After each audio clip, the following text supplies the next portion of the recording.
Hi, I'm Aramis Knight. Welcome to Moviefone. Enjoy this scene from Miss Marvel. Okay, so first off, I just want to say, I get it. You get what? High school. Kamala. Another adventure shirt. Cute. She thinks I'm some kind of weirdo. You were a weirdo.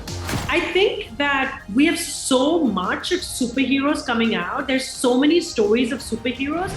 What people are falling in love with Miss Marvel is that she's a superhero, but she is so relatable. And like her family life and the conversation she's having with her mother, curfew arguments, sneaking out, her best friend in school, feeling invisible, but then also being an MCU nerd. Sort of all of these things come together to make it very relatable. Are you following? Yes, keep going. And I think that is what has resonated with audiences because, in the conversations, she's Kamala Khan until she's a superhero. Did something happen to you? No, why? Did you hear something? Kamala? What does it feel like? Cosmic. It's a bit surreal to be a part of the MCU.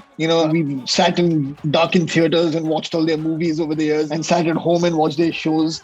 So when that call does come and your agent says Marvel's trying to reach out and get someone from India to do this part, it's surreal. And the show has so much more to it than just a superhero going around saving the world.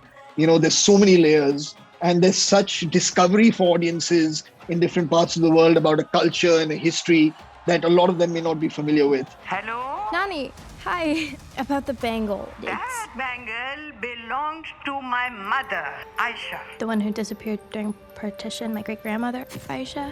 Being someone who grew up in the industry, I started at 5 years old. I'm very well aware of whitewashing in the industry. And up until Kareem, I had never played somebody who has the same descent as me, which is pretty crazy. So to be able to represent for my culture, to be able to honor my grandmother, my family back home is ecstatic about me being a part of this show. It's really, really special. Very strong hideout game. Usually tourists are not allowed. But for a descendant of Aisha's, I'm sure we can make an exception.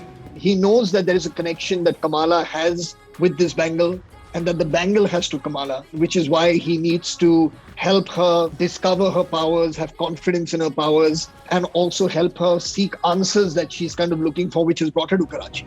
How did you know I was... My name is Waleed. Your great-grandmother's story is of legend.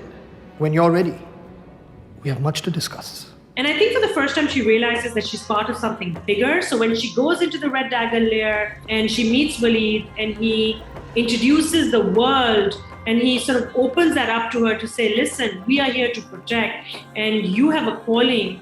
I don't know what your path is, but you are discovering and moving and experiencing, and you need to do that in order to understand who you are as a person. And I think for the first time, she realizes that she's part of something very big. Do you know what you are?